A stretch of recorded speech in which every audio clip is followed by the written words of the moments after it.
This is definitely the best bio that I have ever received. Long, long ago and far, far away, Logan toiled as a civil engineer. Then she heard a voice calling her to teaching. She attended Jedi School, aka FSU, studying science education. From there, Logan taught high school algebra, geometry, chemistry, and physics, and attended research experiences for teachers every summer she could. She cooked superconductors at the National High Magnetic Field Laboratory, teamed up with an Air Force colonel on a geocache scavenger hunt at Embry-Riddle's Teach Space program, and cut optical cables for the CMS detector at CERN. She is now a mathematics physics master teacher at the FSU-Teach program, and I am super excited to hear what she has to talk about. Maybe a few of those things as well. Those sound amazing. So Logan, whenever you're ready, please take it away. All right, welcome you guys. Let me go ahead and share my screen and get my PowerPoint going. So just like we tell our students all the time, as professional educators, we have to be prepared to learn new things and adapt our curriculum.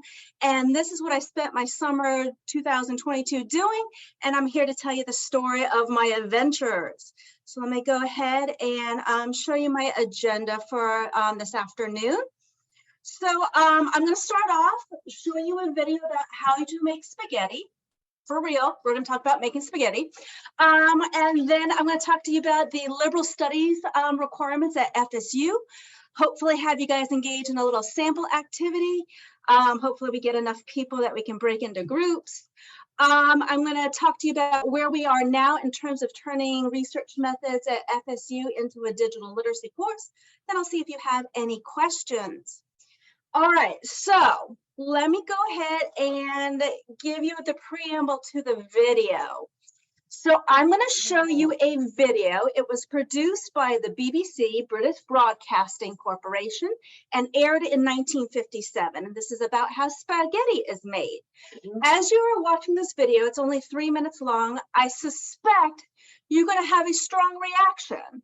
And I'd like to ask you to be very conscious of that reaction, because I'll ask some of you to report out after the video. What were you thinking as you were watching this? So let me go to my next slide and launch this video.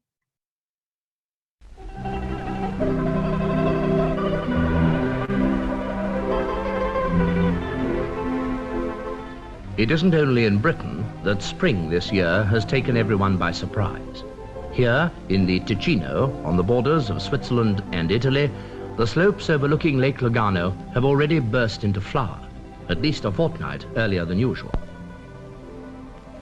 But what, you may ask, has the early and welcome arrival of bees and blossom to do with food? Well, it's simply that the past winter, one of the mildest in living memory, has had its effect in other ways as well. Most important of all, it's resulted in an exceptionally heavy spaghetti crop. The last 2 weeks of March are an anxious time for the spaghetti farmer. There's always the chance of a late frost, which, while not entirely ruining the crop, generally impairs the flavor and makes it difficult for him to obtain top prices in world markets. But now these dangers are over, and the spaghetti harvest goes forward. Spaghetti cultivation here in Switzerland is not, of course, carried out on anything like the tremendous scale of the Italian industry. Many of you, I'm sure, will have seen pictures of the vast spaghetti plantations in the Po Valley. For the Swiss, however, it tends to be more of a family affair. Another reason why this may be a bumper year lies in the virtual disappearance of the spaghetti weevil, the tiny creature whose depredations have caused much concern in the past. After picking, the spaghetti is laid out to dry in the warm alpine sun. Many people are often puzzled by the fact that spaghetti is produced at such uniform length. But this is the result of many years of patient endeavor by plant breeders who've succeeded in producing the perfect spaghetti. And now the harvest is marked by a traditional meal. Toasts to the new crop are drunk in these poccolinos, and then the waiters enter bearing the ceremonial dish. And it is, of course, spaghetti. Picked earlier in the day, dried in the sun, and so brought fresh from garden to table at the very peak of condition. For those who love this dish, there's nothing like real homegrown spaghetti.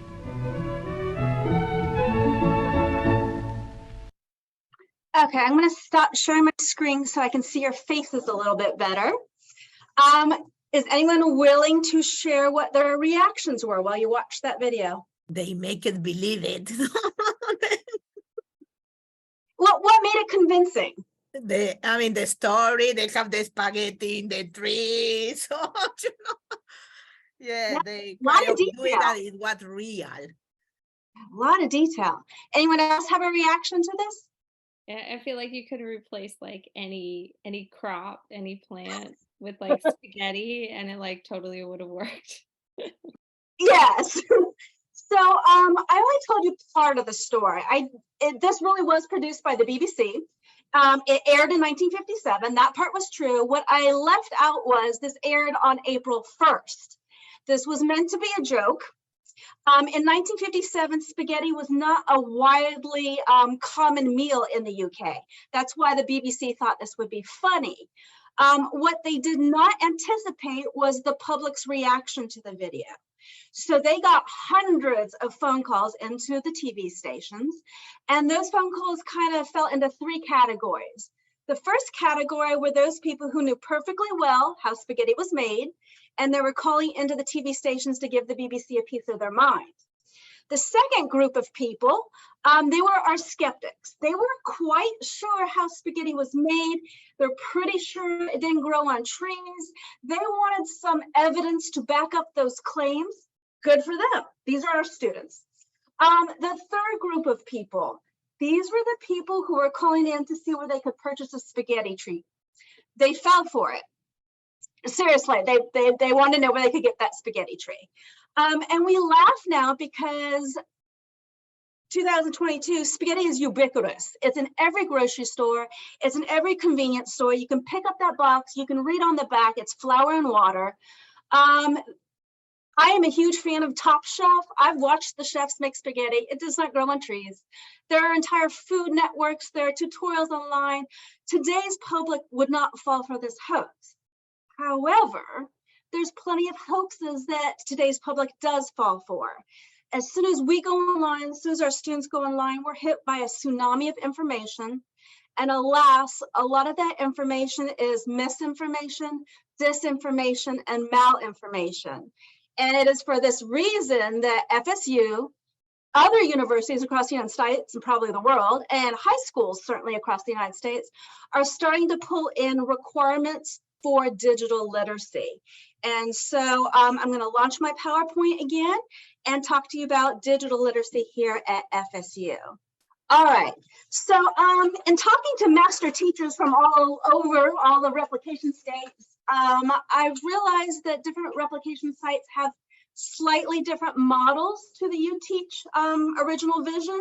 So I do think it's important that I explain to you that at FSU, our students get a double major. So their primary major is in a content area, mathematics, biology, etc. Their second major listed on their transcripts and their diploma is secondary STEM teaching. So when our program was first being set up, the content departments took their regular major, shaved off some of those upper division electives to make room for all the education courses. Probably similar things happened at your universities, I concede that. But when those programs did that, they shaved off some of their regular classes to make room for us. That meant a lot of our classes had to serve double duty. So for example, I've got this table here. It shows that our perspectives class also has to help our students meet their undergraduate liberal studies upper division writing requirement. Our project-based instruction course helps our students meet their oral competency requirement. And then the focus for today, because I'm teach research methods, historically research methods has fulfilled our students natural laboratory science class and computer competency requirements. So as far as the natural science laboratory, it comes into play. This is super useful for our mathematics and our computer science majors.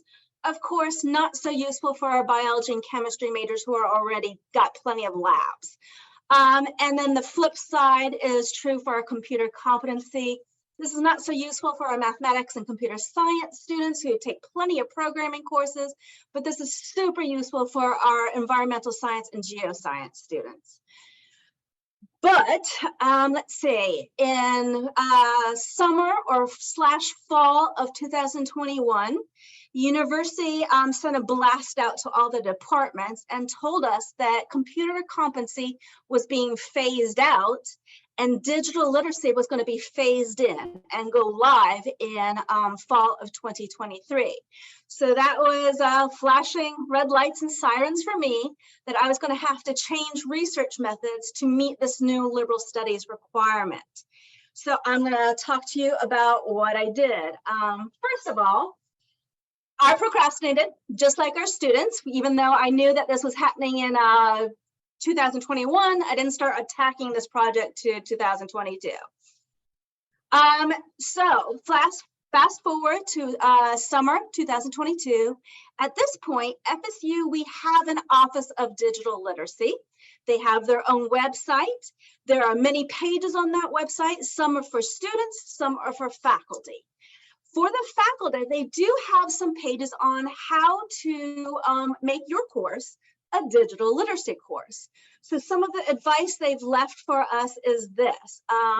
If you want to be a digital literacy course, you have to have this verbiage in your syllabus. And they left those paragraphs for us to copy and paste. The other piece of advice they left for us was this. If we wanted our course to be a digital literacy course, our course had to meet 3 of the following 6 objectives. All right, so there they are. I put in bold font the 3 objectives that I decided I wanted to focus on, 1, 2, and 5. I chose them because I felt that they best fit into what Research Methods already does. I chose them because they best fit what my vision for Research Methods would be moving forward. At this point, once I got that far, I contacted our new Office of Digital Literacy. I said, okay, this is what I'm aiming for. Can you talk to me about your look-fors? When I turn in my curriculum packet to you, what rubrics will you be using? What will you make sure that I'm doing? Because if I have this information, I can make sure to design for your needs. And I'm going to paraphrase the response I got from them. The response I got was, So they basically told me they weren't quite sure what they were looking for because they imagined it was going to look different from department to department, topic to topic. And they're right. They did apologize for not being able to give me more structure, but I told them that's great because that gives me a little more power. I get to define what this looks like for my department. I get to define what this looks like for Research Methods. So who doesn't like a little power? Excuse me, I have a question. Yes, so you have to fit all the objective, or you have just to pick, as you show, at 3 and go with them? I mean, what was the requirement at your university? Their requirement is that my course, if I wanted it to be a digital literacy course, had to address 3 out of these 6 objectives. So I chose 1, 2, and 5. I'm going to talk to you a little bit more about each of those. And do the students have to take another course to fulfill the other 3 objectives or not? No, good question. No, very good question. So here in my left-hand side are those 3 objectives that I chose to focus on. And over here on the right are the lessons, instruction, and activities that I felt would give my students the practice and the instruction they needed to meet those course objectives. So they're color-coded.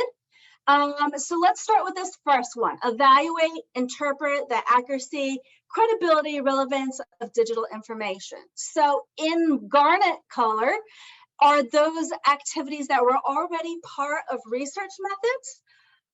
So just like you guys probably do at your replication sites, you have those inquiry projects. So I felt as we prepared and led our students through these investigations, we were helping them meet that course objective. Moving up here, we already had a lesson on peer review process and how to locate peer-reviewed literature for your projects. But you see there's a little blue star there because we did add to that for this semester. We kind of beefed up that lesson. Then what's new is in blue. I sandwiched the lesson that we already had with 2 new projects. The first one was basically just a pre-assessment. We wanted to see what our students already knew about peer review process and peer-reviewed literature. And then following the instruction about 2 weeks later, I had a retrieval practice to try to, burn those little synaptic pathways and help our students learn this information a little bit better. Before I move on to the next objective, did anyone have any questions?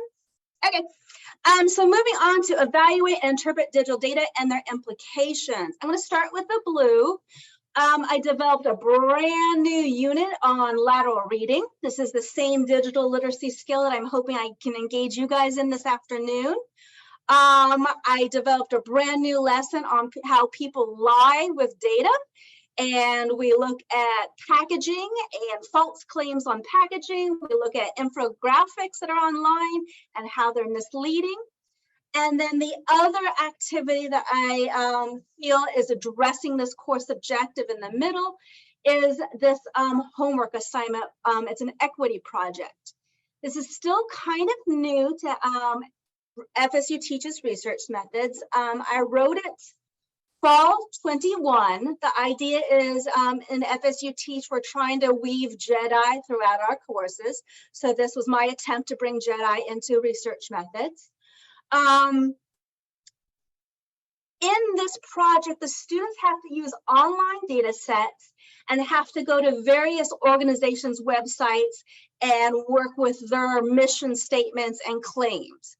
Because they're working with so much online data and information, I added a digital literacy piece to this assignment such that in the appendix of the report, they have to include a lateral reading rubric to prove to me that they dug deep into one of their resources and proved to themselves that it was reliable and legitimate information.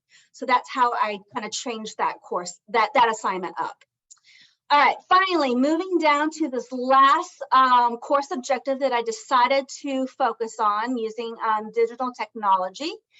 Already in place, probably the same as at your sites, our students use probeware and digital equipment to collect data for their inquiry projects.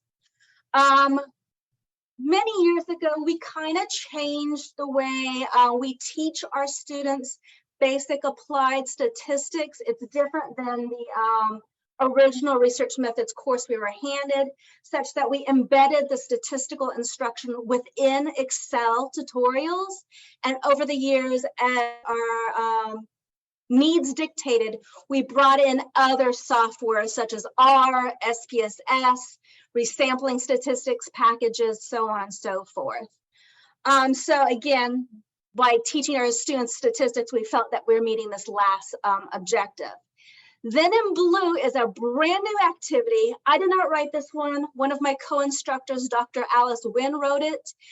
I gotta say, this activity, I love it. It was beautiful. We spent an entire day where the students just worked with the probeware, getting used to how it works, what its ranges were. They wrote up instruction manuals for every piece of equipment that we had. We created a repository.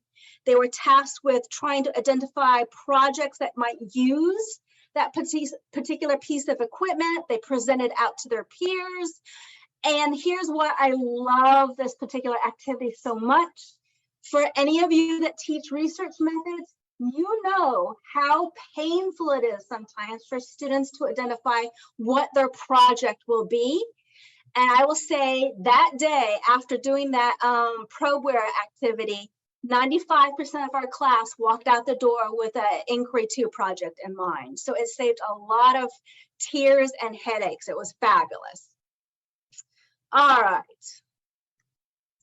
So let me talk to you a little bit more about one of the digital literacy skills that I decided I wanted to focus on in research method. And I'm adjusting because that sun has moved in the sky and I'm being hit by it again. All right. So I'm going to tell you about a research project. It was conducted by the Stanford History Education Group. They set up 3 groups of expert readers. They had undergraduate students at Stanford. They had historians from 4 different universities, and they had professional fact checkers from a variety of journals, newspapers, and online organizations. And they tasked each of these expert reading groups with going to a variety of websites, and they gave them prompts that they had to address regarding to that website. The information they gathered was this. By far, the fact checkers were the fastest and the most accurate at addressing those probes and navigating those websites. I'm going to use their words now. These aren't my words. This is the Stanford History Education Group's words. They said the historians and the students were easily deceived by unreliable sources.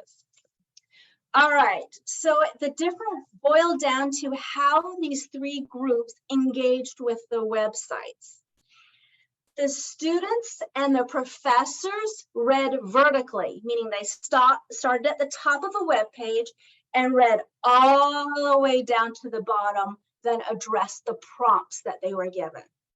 The fact checkers read laterally.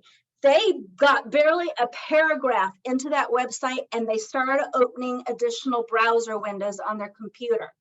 And then in those other windows, they started researching the author. Is the author reliable? The organization, is this a reliable, valid organization?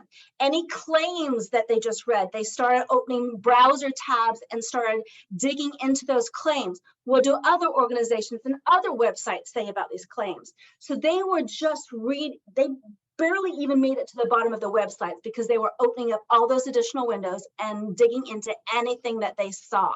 And that's why they had the more accurate responses to the prompts. This is not the only research project like this. I read about a couple of them, and they all made a big impression on me that this was a very important and very easy digital skill, digital literacy skill that I could teach my students. So I chose to focus on it. All right. So I kind of launched this unit with my students by asking them to watch some background videos on what lateral reading is. Then we come back and we debrief those videos. I asked them, what's the purpose of lateral reading? So just as I described it to you, its purpose is to verify the information on a website, to learn who is behind that information, what is their perspective, does their perspective bias the information that's on the website? I asked the students, how would you describe this process of lateral reading? And just as I finished describing to you, it's basically, don't read all the way down. Start immediately opening additional browser windows, start digging into everything you see. Something else I debrief my students on is, what are some reliable websites or resources that you can use for fact checking? And here's where I'm going to ask you guys to type into our chat. What do you think are some reliable websites and resources that you can use for fact checking? Wikipedia, okay. NIH, government sites, yeah. Google Scholar. All right, indeed, these are some great sites. Absolutely, if it says .gov, we can trust it. If it's published, peer-reviewed article, absolutely, something we find on Google Scholar, we can trust it. I want to share with you my PowerPoint again and talk to you a little bit more about this. So yes, I agree 100%, Wikipedia. And so we had to do a little deprogramming with our students when it came to Wikipedia. You know, they went through high school being told, don't use it. And now I'm telling them, use it. And so we talked to them about why. So Wikipedia has a bad rep because supposedly anyone can get on it and anyone can be an author of a page. What's not common knowledge is the safety checks that are in place for Wikipedia. First of all, they have a rule of notability. If it's not important, it's not going to get a page. They have a neutral point of view rule that anything you have to present both sides of an issue. They have a rule that all claims have to be verifiable with published research. That's why you see so many little citations. And they also, really important, is behind the scenes, there are administrators that comb through those pages on a regular basis. If anything's offensive, they will shut down that page, lock it, or delete it. If they feel that a claim is not been adequately supported, they will put a warning message at the top of the page or lock it until it's fixed, and so on and so forth. I also tell my students these other websites, NPR Fact Check, Snopes, factcheck.org. These are also generally reliable in terms of they also have the neutrality rule. They have editors that make sure all claims are supported with evidence. Most of their employees are trained journalists. With regard to newspapers and journals, we talk to our students about not all journals are created equal. If a journal or a newspaper has been in existence for many, many, many decades and it has Pulitzer Prize winning reporters on staff, you can generally trust it. If it's a brand new journal, fresh on the scenes, please engage in a little lateral reading to see if it's reliable. All right, so that brings us to an activity I would love to do with you. I'm going to stop sharing the screen. And I may comment. Yeah. I mean, what I do for news is check in foreign newspapers, because I mean the point of view is so different, you know, and the things that they focus, you know, so that normally round the information in my mind. Absolutely, I love that. Yeah, look at multiple sources without a doubt. So let me share a Google Doc with you guys now. In just a few moments, I am going to put you in breakout rooms. And I'm going to ask that in your breakout room, you're going to work in groups. Please, if you would, nominate a little spokesperson for when we report out as a whole group. And then as a group within your breakout room, I would like you to choose 2 items from our menu. And so we've got 4 food groups on our menu, option 1, 2, 3, and 4. We have organization, website, blog, article for you to dig into.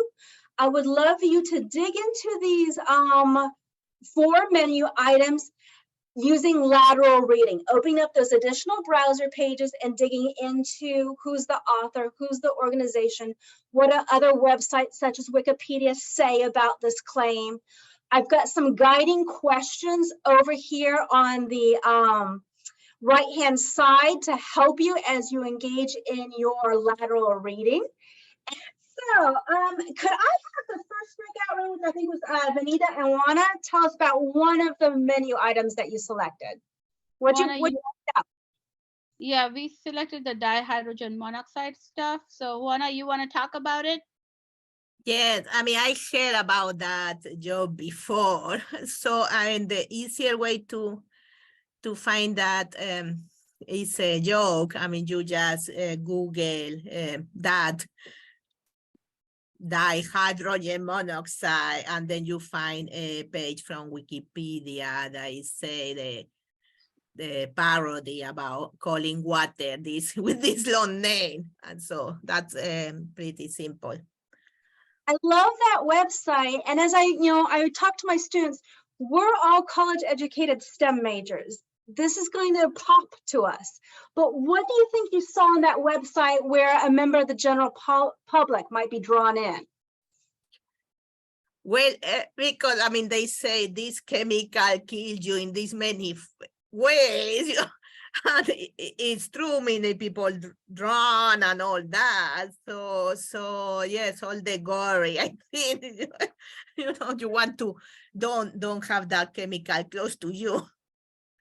Yeah, I feel like there's a lot of detail on that website that, again, it pops to someone who's a STEM major, but I worry about someone from the general public who doesn't have that background.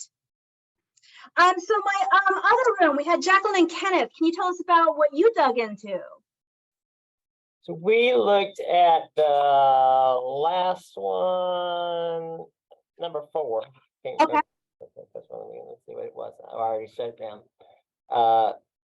The one about immigration. And so we opened another browser, did a quick Google search. One of the first things that came up on my screen was a report from the Southern Poverty Law Center, which I'm familiar with because it's down here in the South, and they do lots of work with immigration and civil rights issues and stuff. And so I know them to be a reputable immigration, and they classify this group that published that site as a hate group and an anti-immigration group. So we decided probably any information that was on there was probably going to be biased. Indeed. And here's just a little interesting side note. I too am very familiar with the Southern Poverty Group. In fact, I have a buddy who works there. My students weren't familiar with that organization. So, you know, basically at first, when they first started digging into that particular website, they saw 2 organizations with 2 opposing views. So they really had to dig a little deeper. And I shared how, you know, one of the reasons I think this is so important, I'm older than most of y'all, but that when you grew up in the past, it was much harder to, I think, to fool people. I mentioned going to Dallas, I don't know, 10, 15, 20 years ago to the area of the Kennedy assassination. And so back then, you know, people that were promoting their conspiracy theories or whatever, you know, they're selling little pamphlets that are run off on the purple mimeograph sheets that, you know, that we used to have in school. And you see that and you know, oh, okay, I'm not wasting my money on that because that doesn't look very reputable. But the disadvantage today with all the technology is it's much easier for anybody, very easy to create an online presence, and even easier with all the publishing tools available to publish something that looks nice. And a lot of so it's kind of harder to recognize something that's obviously fake. I mean, you know, used to it was easy to recognize a self-published book versus professionally published, but now there's lots of ways to, you know, get your book published and look nice too. And so it makes it a lot harder to easily identify the crazy stuff. Absolutely. And people can purchase a .org page. Right. Bam, they're online. They can make it look slick. Absolutely agree. All right, I see the time. I want to wrap things up very quickly. So wrapping things up, I will say at the end of my lateral reading unit, I got really nice responses from my students in my parking lot. While I was walking around and listening to them, they were digging deep. They were digging into who funds this organization. Does that funding make them biased? They left me some beautiful questions about the legality of disseminating disinformation. They had some good takeaways. They were developing little rules of thumb when it came to lateral reading. So I really like how they dug into this. And I admitted to them, I am beta testing this activity on you. And I'm getting good feedback from you. So I'm telling you about my journey. So I ended up putting together an 80-page application packet to make Research Methods a digital literacy course. I submitted my packet mid-August. It's had to go through several hoops. It first had to be approved by the Digital Literacy Office. Then it had to be approved by the Liberal Studies Office. It had to be approved by the College of Arts and Sciences Curriculum Review Committee. And then it had to pass through a review committee for our registrar's office. And so I finally found out on August 26th, I jumped over my last hurdle, and FSU-Teach's Research Methods will be live in fall 23 as a digital literacy course. My background is in engineering and education, and I didn't know how to teach digital literacy. I really had to learn a lot this summer. And I really thank these two organizations, and I recommend them to you if you find yourself having to pull digital literacy into your courses. So the Civic Online Reasoning Group comes out of Stanford University. They have beautiful tutorials and lots of lesson plans that you can use and adapt for your own needs. And I also pulled some good nuggets off of the Common Sense Education website. So I recommend these to you as well. And frankly, I am done. Been talking a mile a minute. Do you guys have any questions for me? Yes, I do. I mean, these two sites that you just mentioned and your course, it said, are they open source? Can we reuse them or all yeah. three? Okay. You can Google them right now and start pulling off lesson plans. The one, out of Stanford University, the Civic Online Reasoning Group, I did have to register, but all I did was give my university and my name and my email, and bam, I was on and I could access the lesson plans. Okay, but they are open source. You can reuse them. Okay. Absolutely. Great.